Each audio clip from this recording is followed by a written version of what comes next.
Miriam. Truman Capote.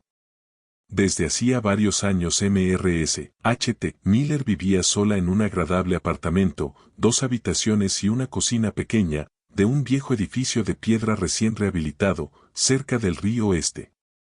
Era viuda, el seguro de Mrs. Miller le garantizaba una cantidad razonable.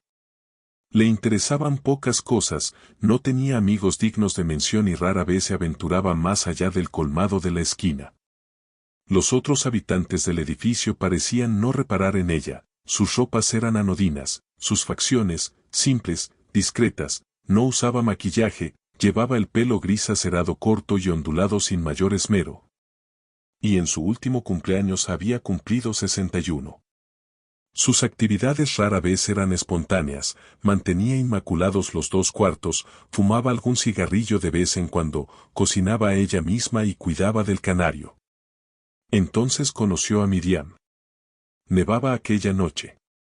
Después de secar los platos de la cena, hojeó un periódico vespertino y dio con el anuncio de una película en un cine de barrio. El título sonaba bien. Le costó trabajo ponerse su abrigo de castor, se anudó las botas impermeables y salió del apartamento. Dejó una luz encendida en el vestíbulo, nada le molestaba tanto como la sensación de oscuridad. La nieve era fina, caía con suavidad, se disolvía en el pavimento. El viento del río solo dejaba sentir su filo en las esquinas. Mrs. Miller se apresuró, abstraída, la cabeza inclinada, como un topo que cavara un camino ciego. Se detuvo en una farmacia y compró una caja de pastillas de menta. Había bastante cola frente a la taquilla, se puso al final. Tendrían que esperar un poco, gruñó una voz cansada. Mrs. Miller hurgó en su bolso de cuero hasta que reunió el importe exacto de la entrada. La cola parecía que iba para largo, miró a su alrededor, buscando algo que la distrajera, de repente descubrió a una niña bajo el borde de la marquesina. Su pelo era el más largo y extraño que había visto jamás, de un blanco plateado, como el de un albino, le caía hasta la cintura en franjas sueltas y uniformes. Era delgada, frágil. Su postura, los pulgares en los bolsillos de un abrigo de terciopelo ciruela hecho a medida, tenía una elegancia natural, peculiar. Sintió una curiosa emoción, y cuando sus miradas se cruzaron, sonrió afectuosamente. La niña se le acercó. ¿Podría hacerme un favor? Con mucho gusto, si está en mi mano, dijo Mrs. Miller. Oh, es bastante sencillo. Solo quiero que me compre una entrada, si no, no me dejarán entrar. Tome. Tengo el dinero. Y le tendió graciosamente 2 monedas de 10 centavos y una de 5. Entraron juntas en el cine. Una acomodadora las llevó al vestíbulo, faltaban 20 minutos para que terminara la película. Me siento como una auténtica delincuente, dijo Mrs. Miller en tono alegre, se sentó. Quiero decir que esto es ilegal, ¿no? Espero no haber hecho nada malo. ¿Tu madre sabe que estás aquí, amor? Lo sabe, ¿no? La niña guardó silencio. Se desabrochó el abrigo y lo dobló sobre su regazo. Llevaba un cursi vestidito azul oscuro, una cadena de oro pendía de su cuello, sus dedos, sensibles, como los de un músico, jugaban con ella. Al examinarla con mayor atención, Mrs. Miller decidió que su verdadero rasgo distintivo no era el pelo, sino los ojos, color avellana, firmes, nada infantiles, tan grandes que parecían consumirle el rostro. Mrs. Miller le ofreció una pastilla de menta. ¿Cómo te llamas? Miriam, dijo, como si, de un modo extraño, repitiera una información conocida. Vaya, qué curioso, yo también me llamo Miriam. Y no es precisamente un nombre común. No me digas que tu apellido es Miller. Solo Miriam. ¿No te parece curioso? Medianamente. Miriam presionó la pastilla con su lengua. Mrs. Miller se ruborizó. Se sentía incómoda, cambió de conversación. Tienes un vocabulario extenso para ser tan pequeña. Sí. Pues sí. Cambió de tema precipitadamente. ¿Te gustan las películas? No sé, dijo Miriam, no había venido nunca. El vestíbulo se empezó a llenar de mujeres. Las bombas del noticiario explotaron a lo lejos. Mrs. Miller se levantó, presionando el bolso bajo su brazo. Más vale que me apresure a encontrar asiento, dijo. Encantada de haberte conocido. Miriam asintió apenas. Nevó toda la semana. Las ruedas y los pies pasaban silenciosos sobre la calle, la vida era como un negocio secreto que perduraba bajo un velo tenue pero impenetrable. En aquella caída sosegada no había cielo ni tierra, solo nieve que giraba al viento, congelando los cristales de las ventanas, enfriando los cuartos, mitigando, amortiguando la ciudad. Había que tener una luz encendida a todas horas. Mrs. Miller perdió la cuenta de los días, imposible distinguir el viernes del sábado, el domingo fue al colmado, cerrado, por supuesto. Esa noche hizo huevos revueltos y un tazón de sopa de tomate. Luego, tras ponerse una bata de franela y desmaquillarse la cara, se acostó y se calentó con una bolsa de agua caliente bajo los pies. Leía el Times cuando sonó el timbre. Seguramente se trataba de un error, quienquiera que fuese enseguida se iría. Pero el timbre sonó y sonó hasta convertirse en un zumbido insistente. Miró el reloj, poco más de las 11. No era posible, siempre se dormía a las 10. Le costó trabajo salir de la cama, atravesó la sala con premura, descalza. Ya voy, paciencia. El cerrojo se había trabado, trató de moverlo a uno y otro lado, el timbre no paraba. Basta. Gritó. El pasador cedió. Abrió la puerta unos centímetros. Por el amor de Dios, ¿qué? Bola, dijo Miriam. Oh, vaya, hola. Mrs. Miller dio unos pasos inseguros en el recibidor. Si eres aquella niña. Pensé que no iba a abrir nunca, pero no he soltado el botón. Sabía que estaba en casa. ¿No se alegra de verme? No supo qué decir. Vio que Miriam llevaba el mismo abrigo de terciopelo ciruela y una boina del mismo color. Su cabello blanco había sido peinado en 2 trenzas brillantes con enormes moños blancos en las puntas. Ya que me he esperado tanto, al menos déjeme entrar, dijo. Es tardísimo. Miriam la miró inexpresivamente. ¿Y eso qué importa? Déjeme entrar. Hace frío aquí fuera y llevo un vestido de seda. Con un gracioso ademán hizo a un lado a Mrs. Miller y entró en el apartamento. Dejó su abrigo y su boina en una silla. Era verdad que llevaba un vestido de seda. De seda blanca. Seda blanca en febrero. Mangas largas y una falda hermosamente plisada que producía un susurro mientras ella se paseaba por la habitación. Me gusta este sitio, dijo, me gusta la alfombra, mi color favorito es el azul. Tocó una rosa de papel en el florero de la mesa de centro, imitación, comentó con voz lánguida, qué triste. ¿Verdad que son tristes las imitaciones? Se sentó en el sofá, extendiendo su falda con delicadeza. ¿Qué quieres? Preguntó Mrs. Miller. Siéntese, dijo Miriam, me pone nerviosa ver a la gente de pie. Se dejó caer en un taburete. ¿Qué quieres? Repitió.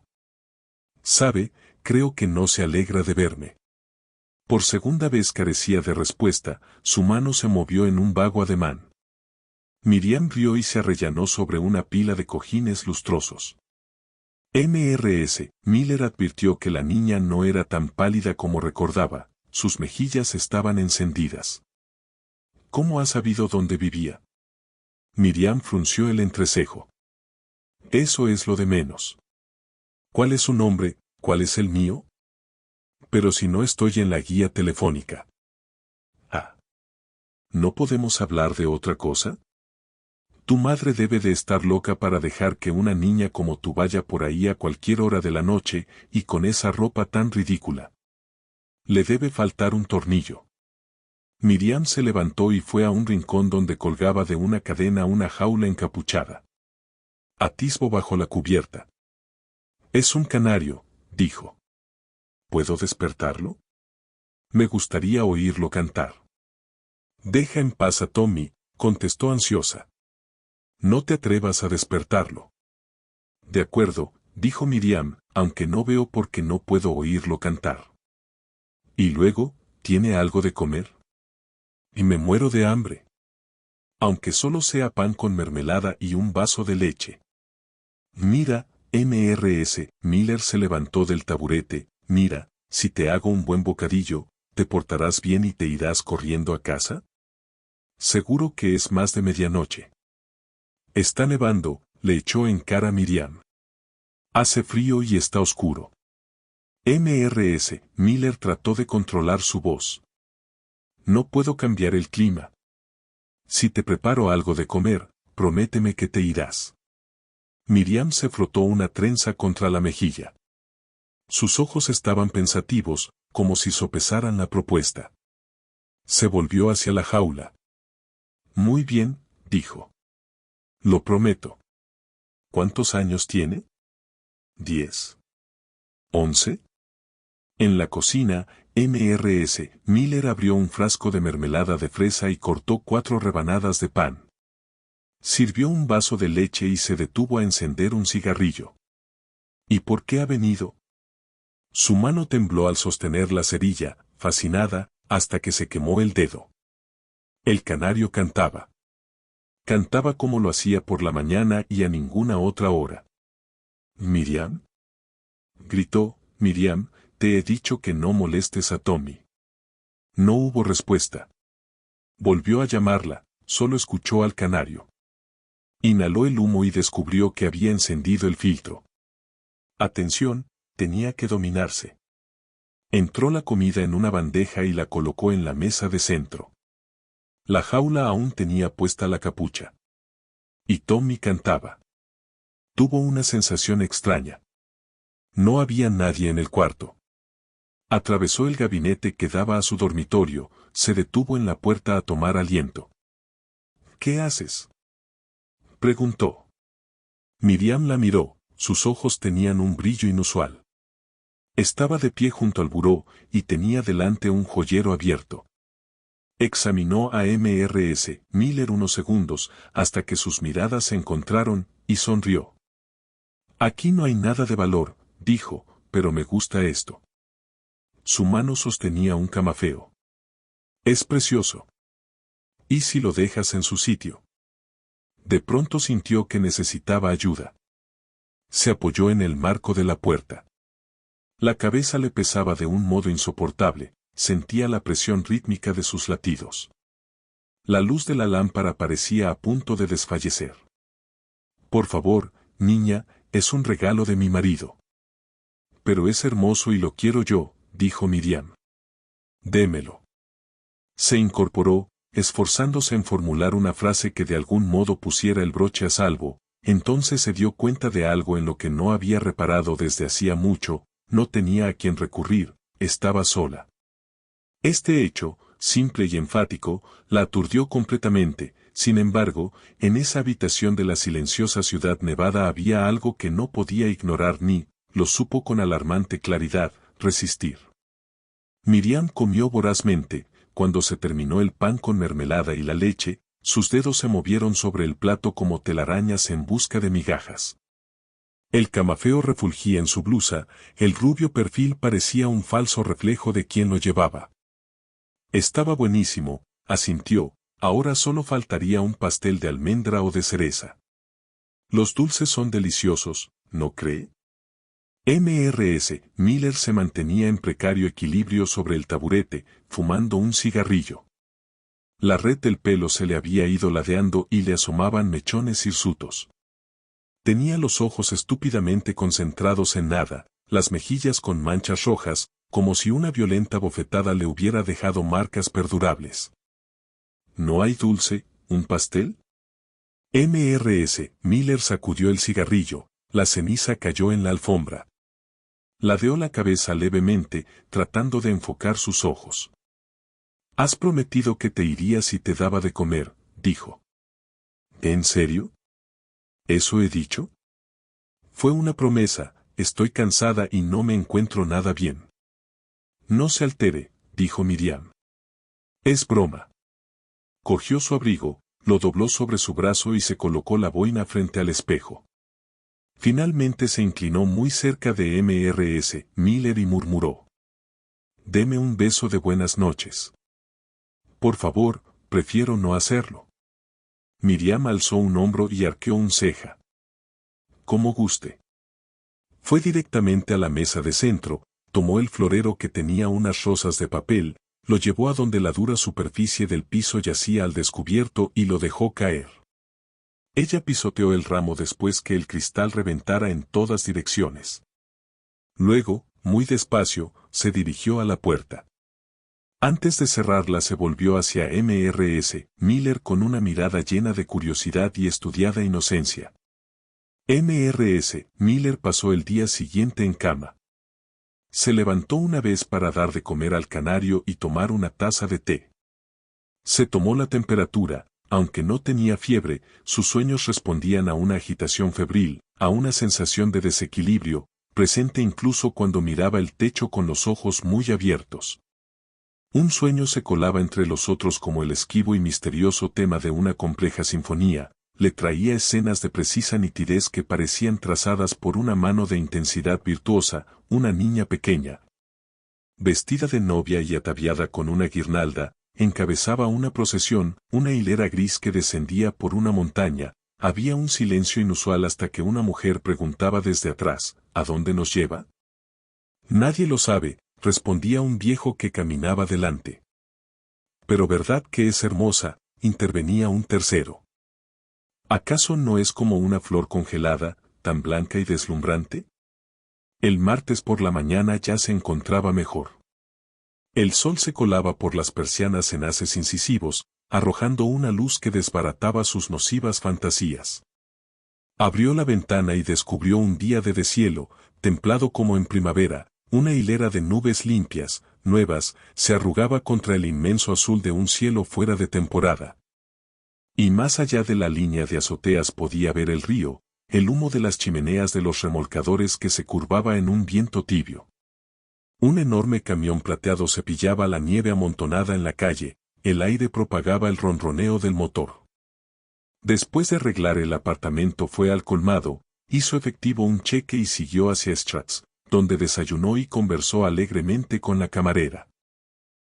Era un día maravilloso, casi como un día festivo, hubiera sido una tontería regresar a casa. Tomó un autobús que iba por la avenida Lexington hasta la calle 86.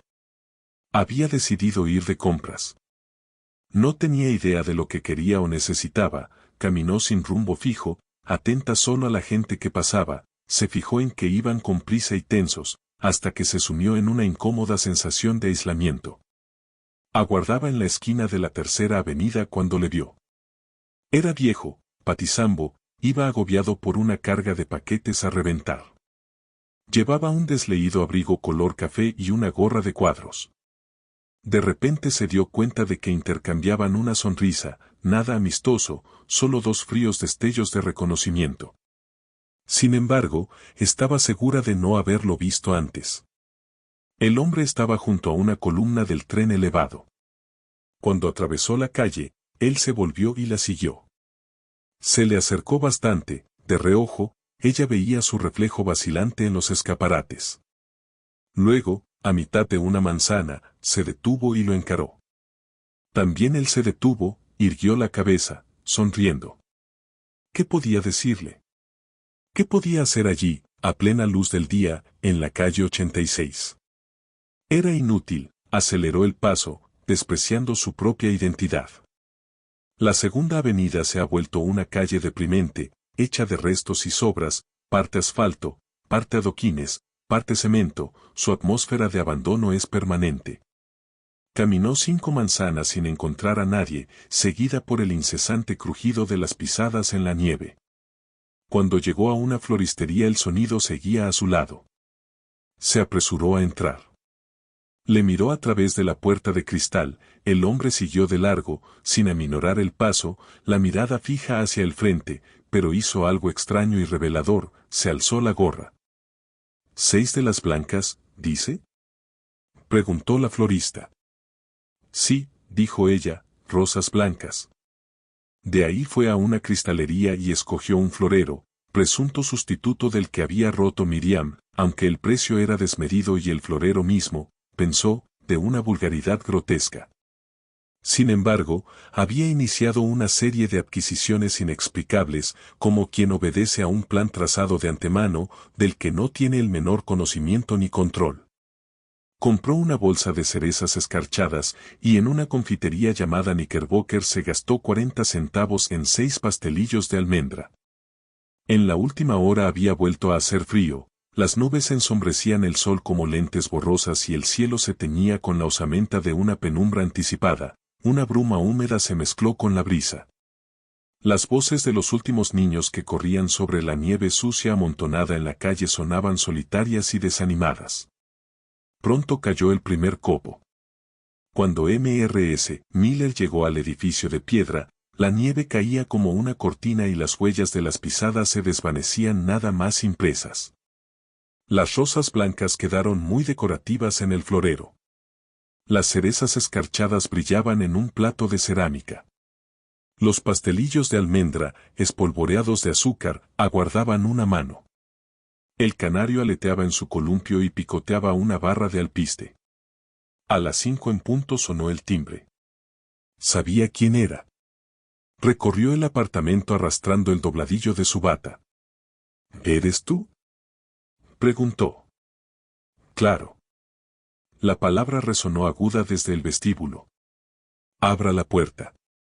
Vete, dijo Mrs. Miller. Dese prisa, por favor, que traigo un paquete pesado. Vete. Regresó a la salita, encendió un cigarrillo, se sentó y escuchó el timbre con toda calma, una y otra vez. Más vale que te vayas, no tengo la menor intención de dejarte entrar. Al poco rato el timbre dejó de sonar. Mrs. Miller permaneció inmóvil unos 10 minutos. Luego, al no oír sonido alguno, pensó que Miriam se habría ido. Caminó de puntillas, abrió un poquito la puerta. Miriam estaba apoyada en una caja de cartón, acunando una bonita muñeca francesa entre sus brazos.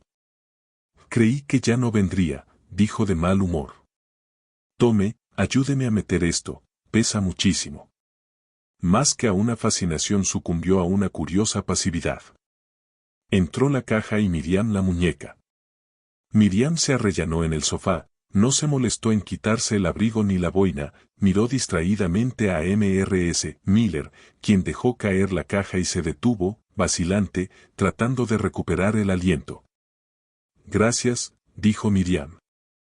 A la luz del día parecía agotada y afligida, su pelo, menos luminoso. La muñeca a la que hacía mimos tenía una exquisita peluca empolvada, sus estúpidos ojos de cristal buscaban consuelo en los de Miriam. Tengo una sorpresa, continuó. Busque en la caja. Mrs. Miller se arrodilló, destapó el paquete y sacó otra muñeca, luego un vestido azul, segaramente el que Miriam llevaba aquella primera noche en el cine, sobre el resto dijo. Solo hay ropa, ¿por qué? Porque he venido a vivir con usted, dijo Miriam, doblando el rabillo de una cereza. Qué amable, me ha comprado cerezas. Eso no puede ser. Vete, por el amor de Dios, vete y déjame en paz. ¿Y las rosas y los pastelillos de almendra? ¡Qué generosa, de verdad! ¿Sabe? Las cerezas están deliciosas. El último lugar donde viví era la casa de un viejo tremendamente pobre, jamás teníamos cosas buenas de comer. Creo que aquí seré feliz. Hizo una pausa para estrechar a su muñeca. Bueno, dígame dónde puedo poner mis cosas. La cara de Mrs. Miller se disolvió en una máscara de arrugas rojizas, empezó a llorar, un llanto artificial, sin lágrimas, como si, no habiendo llorado en mucho tiempo, hubiera olvidado cómo se hacía. Retrocedió cautelosamente. siguiendo el contorno de la pared hasta sentir la puerta. Atravesó el vestíbulo y corrió escaleras abajo hasta un descansillo. Golpeó frenéticamente la puerta del primer apartamento a su alcance. Le abrió un pelirrojo de baja estatura. Entró haciéndolo a un lado. «Boiga, ¿qué coño es esto? ¿Pasa algo, amor?» Una mujer joven salió de la cocina, secándose las manos. Mrs. Miller se dirigió a ella. «Escúchenme», gritó, «me avergüenza comportarme de este modo, pero, bueno, soy Mrs. Miller y vivo arriba» y se cubrió la cara con las manos. «Resulta tan absurdo». La mujer la condujo a una silla mientras el hombre, nervioso, revolvía las monedas en su bolsillo. «¿Y bien?» «Vivo arriba. Una niña ha venido a verme, creo que le tengo miedo. No quiere irse y yo no puedo, va a hacer algo horrible. Ya me ha robado un camafeo, pero está a punto de hacer algo peor, algo horrible». «¿Es pariente suya?», preguntó el hombre. Mrs. Miller negó con la cabeza. «No sé quién es. Se llama Miriam, pero en realidad no la conozco». «Tiene que calmarse, guapa», le dijo la mujer, dándole golpecitos en el brazo. «Harry se encargará de la niña». «Date prisa, amor», ella dijo. «La puerta está abierta, es el 5A». El hombre salió, la mujer trajo una toalla y le humedeció la cara. «Es usted muy amable», dijo. «Lamento comportarme como una tonta, pero esa niña perversa». «Claro, guapa», la consoló la mujer. «Más vale tomárselo con calma». Mrs. Miller apoyó la cabeza en la curva de su brazo, estaba tan quieta que parecía dormida. La mujer puso la radio, un piano y una voz rasposa llenaron el silencio. La mujer zapateó con excelente ritmo. «Tal vez deberíamos subir nosotras también», dijo. «No quiero volver a verla. No quiero ir a ningún sitio del que ella pueda estar cerca». «Vamos, vamos», ¿sabe qué debería haber hecho? Llamar a la policía. Precisamente entonces oyeron al hombre en las escaleras. Entró a zancadas, rascándose la nuca con el ceño fruncido. «Ahí no hay nadie», dijo, sinceramente embarazado. «Debe haberse largado». «Eres un imbécil, Harry», exclamó la mujer. «Hemos estado aquí todo el tiempo y habríamos visto», se detuvo de golpe, la mirada del hombre era penetrante. «He buscado por todas partes», dijo, «y la verdad es que no hay nadie». «Nadie». ¿Entendido? Dígame, Mrs. Miller se incorporó, dígame, ¿ha visto una caja grande o una muñeca? No. No, señora. La mujer, como si pronunciara un veredicto, dijo. Bueno, para haber pegado ese alarido. Mrs. Miller entró despacito en su apartamento y se detuvo en medio de la salita. No, en cierto modo no había cambiado. Las rosas, los pastelillos y las cerezas estaban en su sitio. Pero era una habitación vacía, más vacía que un espacio sin muebles ni familiares, inerte e inanimado como un salón fúnebre. El sofá emergía frente a ella con una extrañeza nueva, su vacuidad tenía un significado que hubiera sido menos agudo y terrible de haber estado Miriam allí hecha un ovillo. Fijó la mirada en el lugar donde recordaba haber dejado la caja. Por un momento, el taburete giró angustiosamente. Se asomó a la ventana, no había duda, el río era real, la nieve caía. Pero a fin de cuentas uno nunca podía ser testigo infalible, Miriam, allí de un modo tan vivo, y, sin embargo, ¿dónde estaba? ¿Dónde? Como en sueños, se hundió en una silla. El cuarto perdía sus contornos, estaba oscuro y no había manera de impedir que se hiciera más oscuro, no podía alzar la mano para encender una lámpara. Cerró los ojos y sintió un impulso ascendente, como un buzo que emergiera de profundidades más oscuras, más verdes. En momentos de terror o de enorme tensión sobrevienen instantes de espera, la mente aguarda una revelación mientras la calma teje su madeja sobre el pensamiento, es como un sueño, o como un trance sobrenatural. Un remanso en el que se atiende a la fuerza del razonamiento tranquilo, bueno, y que si no había conocido nunca a una niña llamada Miriam. ¿Se había asustado como una estúpida en la calle? A fin de cuentas, igual que todo lo demás, eso tampoco importaba. Miriam la había despojado de su identidad, pero ahora recobraba a la persona que vivía en ese cuarto, que se hacía su propia comida, que tenía un canario, alguien en quien creer y confiar, Mrs. H.T. Miller. En medio de esa sensación de contento, se percató de un doble sonido, el cajón del buró que se abría y se cerraba. Le parecía estar escuchándolo con mucho retraso, abrirse, cerrarse.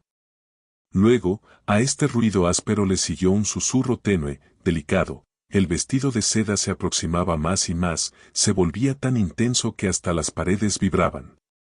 El cuarto cedía bajo una ola de murmullos. Mrs. Miller se puso rígida y abrió los ojos ante una mirada hueca y fija. «Bola», dijo Miriam. Fin.